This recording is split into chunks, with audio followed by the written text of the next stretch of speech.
would choose which color.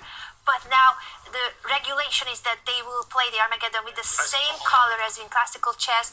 Hikaru Nakamura, the world number 2 with the white pieces against the world number 1 Magnus Carlsen. Black has draw odds in Armageddon but starts with 3 minutes less. So more time for white, but white is in a must-win situation. Last game of the day, right here, right now, the big showdown between Hikaru and Magnus. Predictions, Vishy, what do you think is going to happen in this one? Magnus is a big expert on this line. I'll still take Magnus. Magnus. Oyster, prediction. Well, here I have to return to, I guess. I mean, he's my favorite at the end of the day. When we got that Armageddon. Rooting for Magnus Carlsen and predicting his win. He will win the Armageddon also in case of a draw. So that is the good thing about Armageddon. There will be a winner no matter what.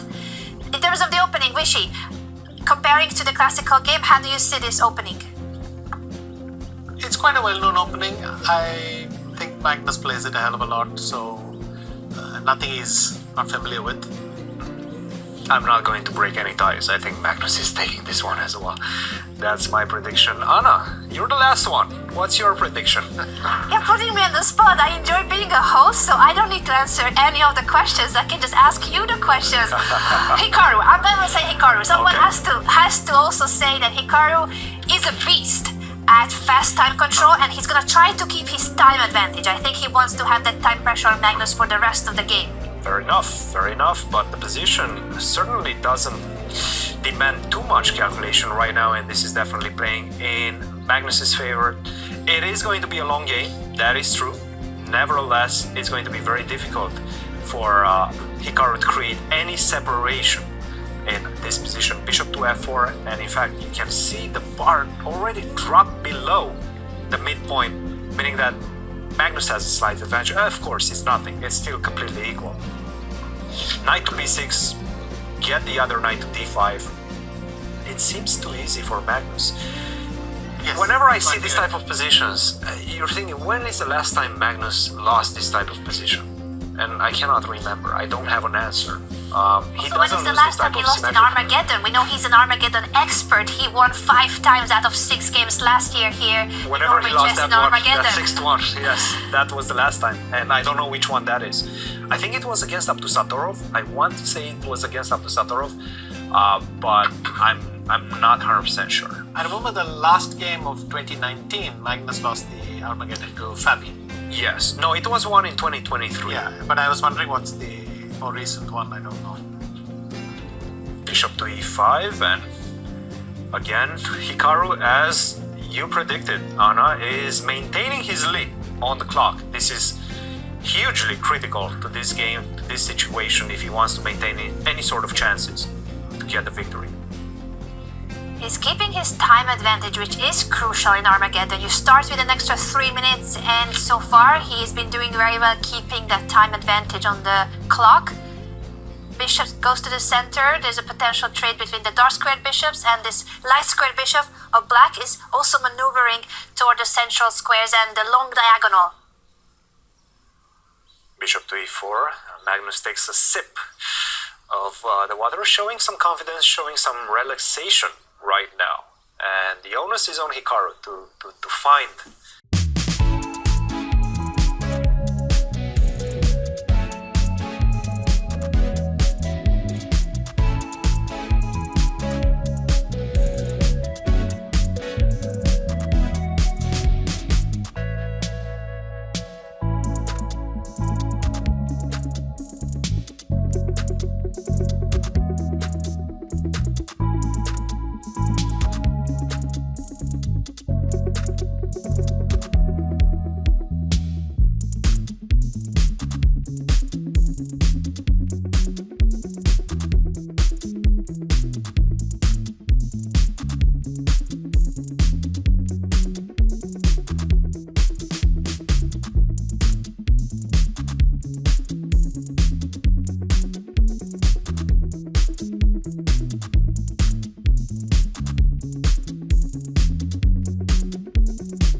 seconds and he's Right, still the temperature is thinking. building up a lot, yeah.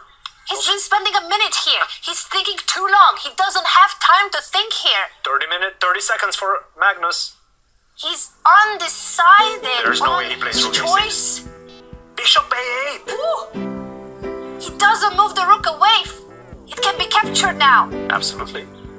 You can take that rook. And Hikaru will. He will calculate it and he will because it's no longer a checkmate pattern. Queen d2 is a very tempting move as well to start looking at that g5 square. Hikaru takes the rook. c5. Magnus captures back, so Hikaru is up on material. Queen d2 right now is better for white. Queen d2 right now is better for Hikaru. Hikaru has a great opportunity. Pushes his central pawn instead. What a chaotic and wild game. Double exclamation mark for Magnus. He's back in the game, but he's only down to 21 seconds with no increment. He's coming to check that king. He's coming towards that king right now. Queen to e7, queen to h4. He's looking up the screen to see the move number, but he still has to play 9 moves. But can that be stopped? That Magnus right now is looking secure. The position is, but the time situation, he still only has 13 seconds left. d4, ed4, d6, d3, c5, d2. Oh, he's going for this one instead, okay. But wait, rook b1? Rook b1, rook c8 was the only move. c5, Hikaru is Made a winning. mistake. Hikaru is winning. Now the c6 is position winning. is winning in this C6 and endgame. c7. c6 is winning, he found it. He did it. He's pushing the pass pawn. He's going to promote that B6, pass rook pawn. B6. Wins, yeah. Oh, Rook c1 first if you want. Hikaru is winning, guys. Oh no, rook gc1 is the only move right now. Oh, because rook b6 and c8, you go rook He b2. finds it. He finds Now it. rook b6.